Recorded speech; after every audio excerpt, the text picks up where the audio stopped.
کربلا کے بعد کیا ہوا اس کے حوالے سے میں کچھ گفتگو کرنے کا شرف حاصل کروں۔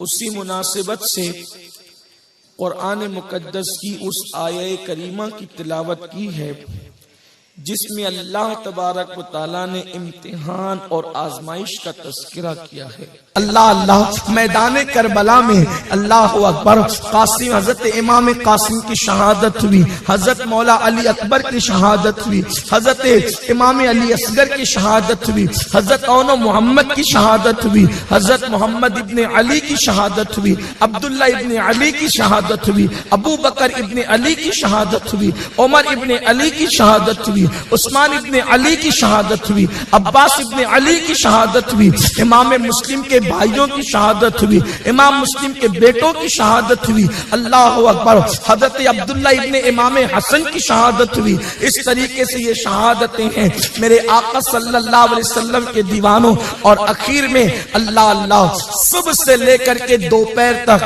جو سب کا لاشا اٹھاتے ہوئے لاتا رہا، سب کے لاشے اٹھا کر کے لاتا رہا، آخری میں وہ میر کارواں بھی جو ہے، وہ میر کارواں بھی اپنے کارواں کو چھوڑ کر اللہ کی امان میں دے کر جام شہادت نوش کرتا ہے۔ امام حسین پاک کی شہادت ہو جاتی ہے۔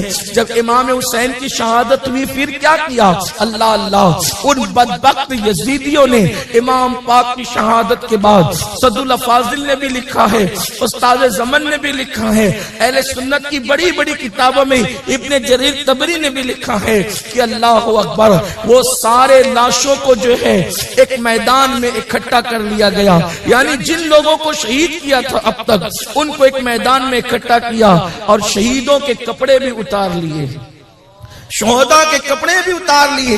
آپ اندازہ کریں میرے آقا علیہ السلام کے دیوانوں، کافر بھی اگر کسی کو مار جائیں بلکہ اللہ اکبر یہ حالت ہے، اسلام کا مسئلہ ہے، اگر کوئی کتا پاگل ہو جائے، لوگوں کو کاٹنے لگے اور مجبوری کے طور پہ کسی کتے کو مار ڈالنا پڑے اور کتا مر جائے، اب مرنے کے بعد اسلام آپ کو اجازت نہیں دیتا کہ کتا مر چکا، تمہاری ضرورت پوری ہو گئی، اب اس کے بعد آپ نہیں مار سکتے، مرنے کے بعد آپ اس کو نہیں مار سکتے۔ کتے جیسے جانور کے بارے میں اسلام نے یہ ادب سکھایا ہے کہ جب کتا مر جائے تو اس کی لاش کی بھی بے حرمتی مت کرو، یعنی اس کو پھر نہ مارو، کیونکہ اب آپ کا مقصد ختم ہو چکا ہے، آپ کے مقصد پورا ہو چکا ہے کہ آپ کتے کو مار چکے ہیں۔ اللہ اکبر، وہ کتا جہاں بیٹھا ہو تو وہاں رحمت کے فرشتے نہیں آتے۔ اللہ کے رسول علیہ السلام نے فرمایا جہاں کتا ہوگا وہاں رحمت کے فرشتے نہیں آتے، لیکن اللہ اکبر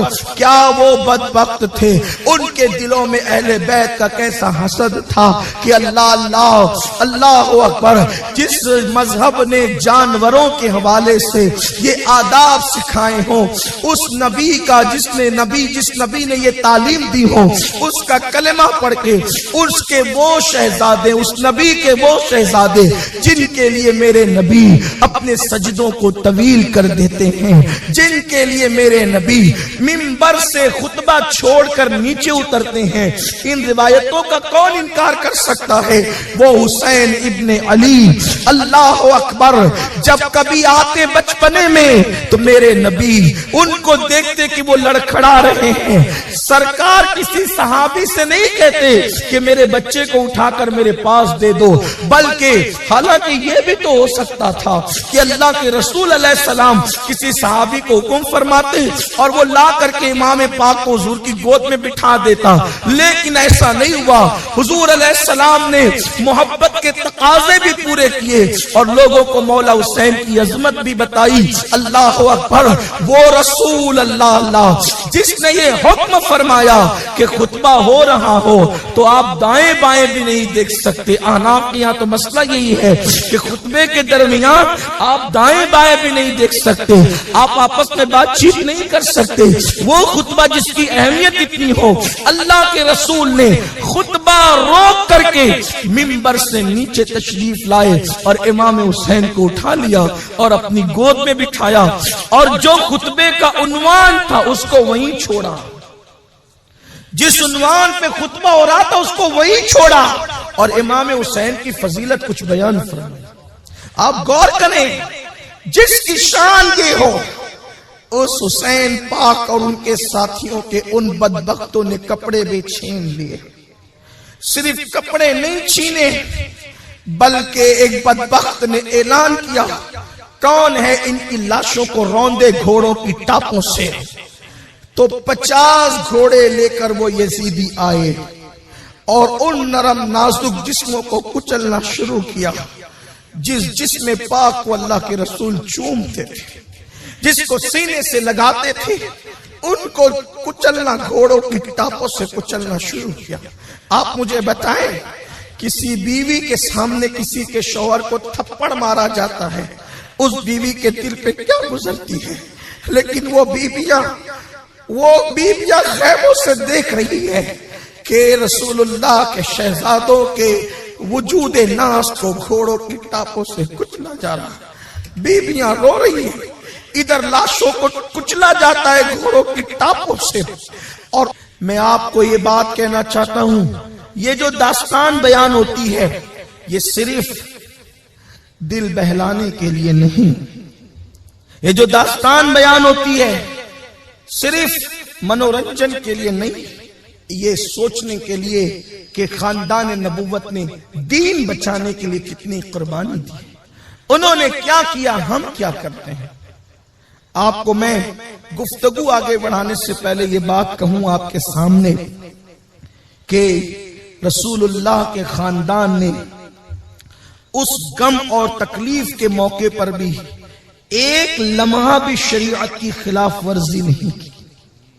اس سلسلے میں کچھ باتیں آگے کرنے کی بجائے میں پہلے آپ کی توجہ اس طرف مائل کروں. سکینہ کے چہرے پہ تماچے پڑے، کان کٹ گیا، بیویوں کی چادریں چھین لی گئی، خیموں کو آگ لگا دی.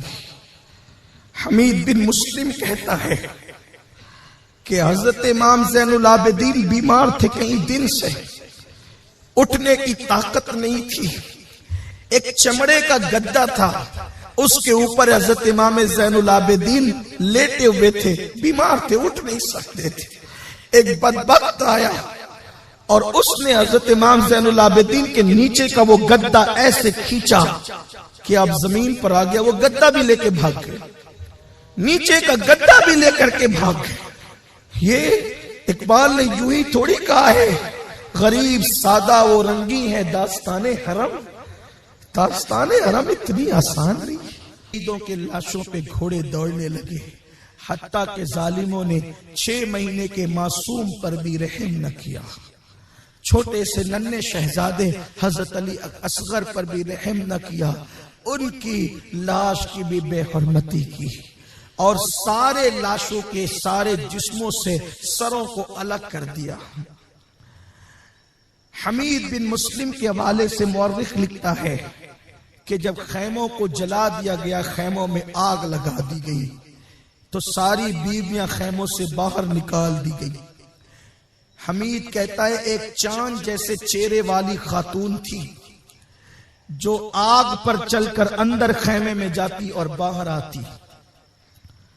میں نے اس سے کہا اے بی بی کیا تجھے ڈر نہیں لگتا آگ سے کہ تو اندر جاتی اور باہر آتی ہے؟ اس نے رو کر کے کہا کیا کروں، میری جان تو اندر ہے، میری جان تو اندر ہے، مجھے کیسے آگ سے ڈر لگے. میں سمجھ نہیں پایا. تھوڑی دیر گزری تھی کہ میں نے دیکھا اس چمکتے چہرے والی خاتون نے اندر گئی اور ایک بے ہوش 13-14 سال کا لڑکا تھا، اس کو اپنے کندھے پہ ڈال کر اٹھا کر کے لائی. وہ کون تھے؟ وہ حضرت سیدنا علی ابن حسین امام زین العابدین تھے. سیدہ زینب نے یہ کیا. اس کے بعد اللہ اکبر، مورخین نے بڑی طویل داستان لکھی ہے کہ سورج کو گہن لگا، ایک آندھی سرخ اٹھی اور دن کے وقت رات کی طرح تارے نظر آنے لگے. یہاں تک کہ علامہ جلال الدین سیوطی تاریخ خلفاء میں لکھتے ہیں کہ بیت المقدس میں جہاں پتھر ہٹایا جاتا وہاں سے تازہ خون نکلتا ہوا نظر آتا. امام علی مقام کی شہادت کا اثر